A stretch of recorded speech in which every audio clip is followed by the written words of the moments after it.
P3 news Jharkhand में आपका स्वागत है। शायद आपको देख के समझ में नहीं आ रहा होगा कि हम लोग रांची के झीरी इलाके में मौजूद है या फिर हरमू के विद्यानगर में। आप जैसा कि देख सकते हैं वहाँ पे एक लड़की इतने गंदे जगह से पार हो रही है, अपने घर की ओर बढ़ रही है। तो आपको मैं बताना चाहूँगी कि हम लोग रांची के झीरी में नहीं मौजूद हैं बल्कि हरमू के विद्यानगर में मौजूद है। आपको मैं जानकारी ज़रूर देना चाहूँगी कि रांची का जो झीरी एरिया है वहाँ पर रांची का सारा कचरा फेंका जाता है। वहीं पर डंपिंग यार्ड बना हुआ है, रांची का सबसे बड़ा डंपिंग यार्ड झीरी में मौजूद है। लेकिन आपको मैं बताना चाहूँगी कि ये हरमू का विद्यानगर झीरी के डंपिंग यार्ड से कम नहीं है। यहाँ पर आप हमारे राइट साइड में देख सकते हैं कि कितनी गंदगी है। अभी वहाँ से एक बच्ची भी पार हो रही थी और उतने गंदे जगह से कैसे पार होना पड़ रहा है ये आप समझ सकते हैं। और यहाँ पर कचड़ों का ऐसा अंबार लगा हुआ है मानो बरसों से यहाँ से कचरा ही नहीं उठाया गया हो। नगर निगम को कहा जाता है कि सफाई का सबसे बड़ा जगह है जहाँ से निगम साफ़ सफाई करती है, लेकिन मुझे यहाँ पर साफ़ सफाई नज़र नहीं आ रही है। निगम सिर्फ स्वच्छ भारत अभियान को लेकर के चल रहा है। हर निगम के गाड़ी पर लिखा हुआ है स्वच्छ भारत अभियान, लेकिन मुझे यहाँ पर स्वच्छ भारत तो नहीं, स्वच्छ रांची का कोई एरिया नज़र नहीं आता है। और यहाँ पर किस तरीके से लोग रह रहे हैं, ये वार्ड नंबर 34 है जहाँ पर यहाँ पर पार्षद कई बार निगम में जाकर के अपनी बातों को रखे हैं। डिप्टी मेयर सभी के पास अपनी बात को रखे कि इस जगह को साफ़ कराया जाए, लेकिन इस जगह को अब तक साफ़ नहीं कराया जा सका है। निगम अपनी आँखों को बंद करके बैठी हुई है। आपको मैं एक बात और बता दूंगी कि पिछले वर्ष यहाँ पर कई सारी योजनाओं का शुरुआत किया गया था कि स्वच्छ भारत अभियान होगा, जगह जगह पर सफाई की जाएगी, लेकिन जगह जगह पर सफाई तो सिर्फ रोड पर हम लोग देख सकते हैं कि हाँ रोड साफ़ है मतलब रांची साफ़ है, लेकिन ऐसा नहीं है। गलियों में घुसिए, गलियों में बहुत सारे कचड़े हैं। जहाँ पर ब्रिज बना हुआ है वो काफ़ी ज़्यादा गंदगी से भरा हुआ है। और आपको मैं ये भी बता दूँगी पिछली सरकार में काफ़ी सारी लागत निगम को दी गई थी, बहुत सारे टेंडर पास किए गए थे, लेकिन वो टेंडर के पैसे मुझे साफ़ सफाई में नज़र नहीं आए। हम लोग कई सारे वार्ड में गए थे जहाँ पर सफाई तो बिल्कुल भी नहीं है। तो किस तरीके से निगम उन पैसों का क्या कर रही है, ना वार्ड पार्षद के पास पहुंच रही है ना किसी और के पास। निगम के द्वारा साफ़ सफाई कहीं पर भी नहीं है। हम लोग यहाँ के वार्ड पार्षद विनोद कुमार सिंह से भी बात करेंगे कि क्या मामला रहा यहाँ का, क्यों अब तक निगम इसके ऊपर ध्यान नहीं दे पा रही है। तो आपको मैं यहाँ के कुछ निवासी हैं उनसे बात करती हूँ कि उन्हें क्या परेशानी हो रही है इस गंदगी में। हमारे ठीक पीछे ही वो गंदगी है, आप उधर देख सकते हैं कि ठीक हमारे पीछे में ही गंदगी है। यहाँ पर ये लोग रह रहे हैं, यहाँ पे छोटे छोटे बच्चे भी रहते हैं। इनसे जानते हैं इस गंदगी की वजह से क्या परेशानी हो रही है। हम लोग को बहुत परेशानी हो रही है, मच्छर बहुत काट रहे हैं, कुछ बीमारी भी हो रही है। कोरोना की वजह से ये साफ होना चाहिए। एक बार साफ़ भी हुआ था, थोड़ा सा साफ़ हुआ था और फोटो खींच के सब चले गए थे और कुछ नहीं हुआ था। बस आधा घंटा साफ़ हुआ था और चले गए थे सब। ये कितने मतलब आप यहाँ पे कितने वर्षों से रह रही हैं। हम 6-7 साल से रह रहे हैं यहाँ पर। तो क्या ये 6-7 वर्षों में इसी तरीके से है। हाँ, कुछ नहीं यहाँ पर बदलाव आया हुआ है, जैसा है सब वो सही है। तो आपके परिवार वालों ने कभी भी निगम पे यहाँ पर जाकर के अर्जी डाली है कि इसको साफ़ कराया जाए। कुछ फ़ायदा नहीं होता अर्जी डालने पर भी। आपका नाम क्या हुआ। ब्यूटी कुमारी। तो आपने सुना कि निगम में अर्जी डालने के बावजूद कोई भी तरीक़ा से यहाँ पर सफाई नहीं हो रही है। 6 वर्षों से ये यहाँ रह रही हैं, मतलब 6 वर्षों से यहाँ पर सफाई ही नहीं हुई है। इतनी गंदगी 6 वर्षों में। मैंने आपको पहले ही बताया था झीरी में काफ़ी वर्षों से वहाँ पर गंदगी को डंप किया जा रहा है। लगता है कि झीरी का कुछ कचरा यहाँ पर भी ला करके बिटोर करके डाल दिया गया है कि ये भी हमारा डंपिंग यार्ड बन जाए। तो हम लोग और भी कुछ लोगों से बात करेंगे, जानते हैं उनसे। क्या कहेंगे सर इस तरीके से यहाँ पर जो काली मंदिर स्थित जो ब्रिज है विद्यानगर का, यहाँ बहुत ज़्यादा गंदगी का अंबार है, इस विषय को लेकर के क्या बोलेंगे आप।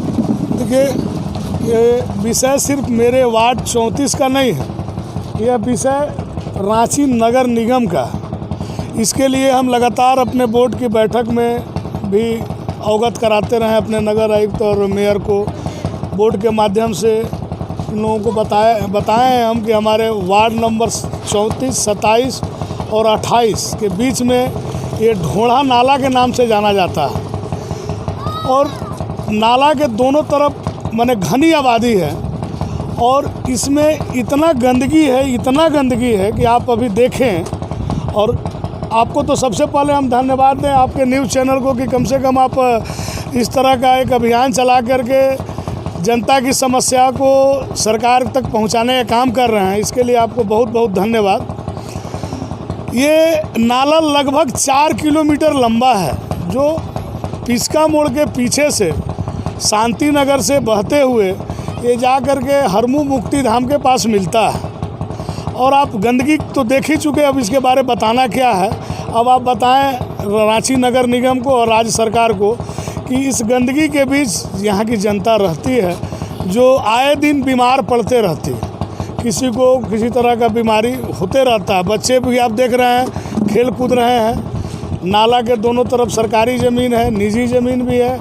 बिना तरीका से लोग बस गए हैं। नाला को लोग एक्रोचमेंट कर लिए हैं जिसके चलते नाला का बहाव सही ढंग से हो भी नहीं रहा। तो क्या आपने कहेंगे कि जो रांची नगर निगम ने क्या प्रस्ताव रखा था, इसके लिए कभी रखे थे आप? हम तो बताएं ना आपको कि हम अपने बोर्ड के माध्यम से इस सवाल को उठाए हैं। जनता का सवाल है, हमारा काम है बोर्ड को अवगत कराना। हम अवगत कराए हैं। हम अपने नगर आयुक्त को भी अवगत कराए हैं व्यक्तिगत रूप से, मौखिक रूप से और लिखित रूप से। हम अपने बोर्ड में इसका आवाज़ उठा चुके हैं कि भाई ढोढ़ा नाला की सफाई बहुत ज़रूरी है, नहीं तो वहाँ के आसपास के लोग बराबर बीमार पड़ते रहते। सर, आपका घर यहाँ से एकदम बगल में ही है, आप वार्ड पार्षद हैं, आपका घर बगल में है और इतना ख़राब जर्जर स्थिति है यहाँ का, इतनी गंदगी है, बहुत सारी ये जो है बीमारियाँ उत्पन्न हो सकती है।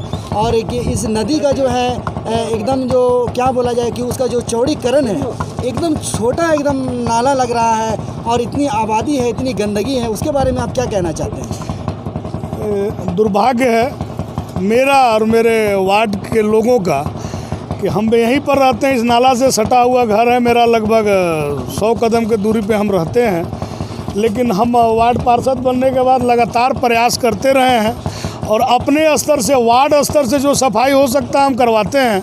लेकिन वार्ड स्तर से सफाई नहीं हो सकती है। जब तक इसको रांची नगर निगम नहीं करेगी तब तक ये संपूर्ण सफाई नहीं हो सकता।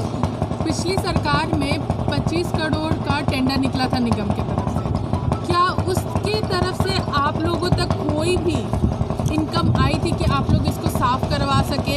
ऐसा कोई भी आपके पास इंफॉर्मेशन आया था निगम की तरफ से? 25 करोड़ का टेंडर पास हुआ था निगम के लिए। निगम के लिए हुआ, निगम क्षेत्र बहुत बड़ा है, लेकिन मेरे वार्ड में इस तरह का कोई बात नहीं हुआ था। जी, अपना परिचय दे दीजिए। विनोद सिंह, वार्ड पार्षद 34। विगत एक सप्ताह से पेपर में जितना सुंदर सुंदर अच्छा बात नगर निगम के सौजन्य से देखने को पढ़ने को मिलता है कि 2 टाइम सफाई होगी, रांची स्वर्ग जैसा साफ रहेगा। और धरातल पर देखने को मिलता है कि न केवल विद्यानगर का ही इलाका, ये तो झांकी है, बहुत जगह ऐसा जगह है कि इससे भी भयानक गंदगी का अंबार बना हुआ है। और नगर निगम अपना वाहवाही लूटने में लगी रहती है। हमारे बगल में ही पार्षद हैं बेचारे, जो भी उनके कर्मचारी सफाई कर्मी हैं उनके माध्यम से साफ़ कराते हैं। लेकिन इतना बड़ा गंदगी को एक ही जगह साफ़ करने में सभी कर्मचारी और भी वार्ड के दूसरे जगह क्षेत्र है वो छूट जाएंगे। इसलिए अभी तो और गंदगी था, लेकिन वार्ड पार्षद सुपरवाइज़र के सौजन्य से ये सफाई की गई है। जो ये टुकड़ा दिखाई दे रहा है। नहीं तो इधर से आने जाने वाले लोग, जितने भी लोग गुजरते थे, हम लोग को भी थू करते थे कि कैसे लोग यहाँ पर रहते हैं। इस चीज़ को भी झेलना हम लोग को पड़ता है। एक और सवाल है मेरा कि अभी एक बच्ची वहाँ से पार हो रही थी और वहाँ से जाने का रास्ता तक नहीं है। पूरे का पूरा देखा जाए तो टीला बना हुआ है और बच्ची बड़ी खतरे से निकल के वहाँ पर रोड क्लियर करके गई है। कि हमेशा ऐसा ही रहता है या फिर इसके लिए रास्ता बना हुआ है? देखिए, ये बात बहुत जटिल है। यहाँ पर ना सरकार खेलने के लिए कोई छोटे छोटे बच्चों के लिए कोई पार्क है, ना कुछ है। तो गरीब बच्चे कहाँ खेलने जाए। हर मुँह में जिसके माता पिता के पैसा है तो हर मुँह में प्रैक्टिस क्रिकेट के करने जाते हैं। ये सब बच्चे कहाँ खेले, यही गंदगी आंगन है, यही आंगन में खेल रहे हैं बच्चे। जी, अपना परिचय देते सर। मेरा नाम अजीत कुमार सिन्हा हुआ। हम vice principal angels public school में वाइस प्रिंसिपल हैं। तो हमारे साथ जो वार्ड पार्षद थे उनका सीधे तौर पर यही कहना था कि जो पिछली सरकार में 25 करोड़ का जो टेंडर पास हुआ था निगम के लिए, वो इन तक पहुंचा ही नहीं है। अगर इन तक नहीं पहुंचा है तो वो 25 करोड़ की टेंडर कहां है? सबसे बड़ा सवाल यहाँ पर यही है। 25 करोड़ का टेंडर पिछले वर्ष जो निकला था वो कहाँ पर है? क्यों अब तक निगम को नहीं मिला कि इस जगह को वो साफ़ करा सके? कहाँ है वो 25 करोड़? या तो इस नाले में हमें नज़र नहीं आ रहा है, क्योंकि ये नाला बहुत बड़ा है, जैसा कि वार्ड पार्षद ने बताया कि 4 किलोमीटर तक ये है। और ये अगर हर जगह पर इस तरीके से है तो कहाँ है निगम, कहाँ है इसको साफ़ सफाई करवाने में? क्यों अब तक यहाँ पर साफ़ सफाई नहीं हो पाई? अगर यहाँ पर अवैध रूप से घर मकान बनाए गए हैं तो उन्हें क्यों नहीं हटाया जा रहा है कि यहाँ से गंदगी को साफ़ कराया जा सके, नाला को पास होने का जगह दिया जा सके? तो बने रहिए P3 न्यूज़ झारखंड के साथ, माधवी के साथ मैं पूजा। नमस्कार।